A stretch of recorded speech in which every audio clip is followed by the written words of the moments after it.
ప్రధానంగా దాల్మియా సిమెంట్స్ వ్యవహారంలో ఛార్జ్షీట్ పై విచారణను జూన్ 21కి వాయిదా వేసినట్టుగా తెలుస్తోంది. విచారణ దానికి సంబంధించిన వివరాలేంటి? మొత్తానికి 13 మంది నిందితులు ఇవాళ కోర్టు ఎదుట హాజరైన అనంతరం వారి యొక్క హాజరును ఏదైతే కోర్టు ఒక్కొక్కరి పేర్లను పిలిచి 13 మంది నిందితుల పేర్లకి హాజరును నమోదు చేసుకున్న తర్వాత జ్యుడిషియల్ రిమాండ్ అంటే ఎవరైతే అరెస్ట్ ఇప్పటికే జైల్లో ఉన్నారో వారి జ్యుడిషియల్ రిమాండ్ 21 వరకు పొడిగిస్తూ ఆదేశాలు జారీ చేసింది.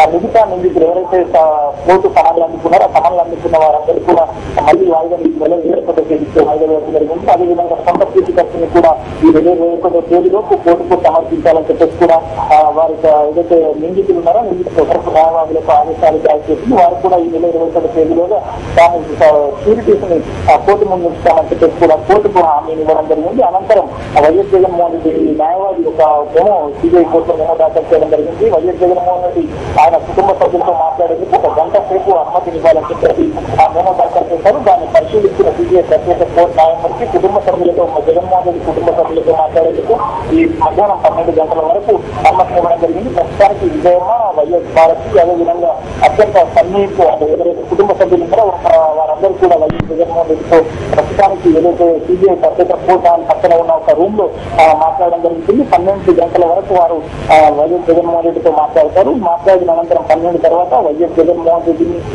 ఇక్కడి నుంచి సెంట్రల్ కూడా జైలుకు తరలిస్తారు. కాదు రాజేష్, ప్రధానంగా దాల్మియా సిమెంట్స్ వ్యవహారంలో ఇవాల్టి కోర్టు విచారణ ముగిసినట్టేనా? ఖచ్చితంగా దీనికి సంబంధించి ఏదైతే సీనియర్ అధికారులు పెట్టుకోరకో కేసులో దాఖలు చేసిన దాల్మియా సిమెంట్ వ్యవహారంలో దానికి సంబంధించి విచారణ ముగిసినంత వరకు మొదటిసారి అంటే ఒక ఛార్జ్షీట్ ను కోర్టు పరిగణలోకి తీసుకున్న తర్వాత నిందితులకు అందరికీ కూడా సంబంధించి ఒకవేళ జైల్లో ఉన్న వారందరికీ వీడియో లింక్ జారీ చేస్తుంది. ఈ నేపథ్యంలోనే 13వ తేదీన సిబిఐ ప్రత్యేక కోర్టు దాల్మియా సిమెంట్ ఛార్జ్షీట్ తీసుకుంది. జగన్ మినహా అందరికీ కూడా సమాలు జారీ చేసింది. జగన్మోహన్ రెడ్డి జైల్లో ఉన్నారు కాబట్టి ఆయన వీడియో వారిని జారీ చేసి హాజరుపరచాలని ఆదేశించింది. దీంతో ఈ ప్రక్రియ మొత్తానికి సమాన ప్రక్రియ ముఖ్యమంత్రి ఏదైతే కోర్టు అరెస్ట్ కానీ ఎవరైతే నిందితున్నారో వారందరూ కూడా సొంత పూర్తి ఖర్చులు సమర్పించి ఆ తర్వాత ఆ కోర్టు నుంచి బయటకు వెళ్ళిపోయే అవకాశం ఉంటుంది. జైల్లో విజయసాయి అదేవిధంగా జగన్మోహన్ రెడ్డి ఇద్దరు కూడా దాల్మియా సిమెంట్ వ్యవహారంలో నిందితులై జైల్లో ఉన్నారు కాబట్టి వారిద్దరు కూడా పీటీ వారి పైన ఆ కోర్టు ప్రొడ్యూస్ చేశారు. వీరిద్దరు మరికొద్ది సందర్భంలో సెంట్రల్ కూడా జైలుకు దానం చేసే ఎంకలేని చేతికి సంకెళ్ళు పువ్వులాంటి మనసులోన నాటినయ్యో ముళ్ళు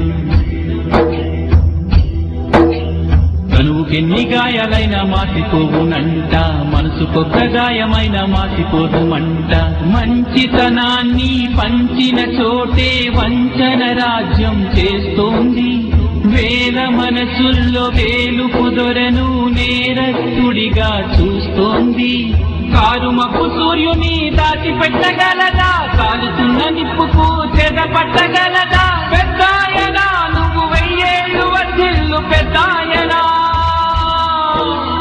పెద్దాయనా నువ్వు మా పాలి దైవం పెద్దాయనా పెద్దాయనా పెద్దాయనా ఇది స్వార్థపు లోకం పెద్దాయనా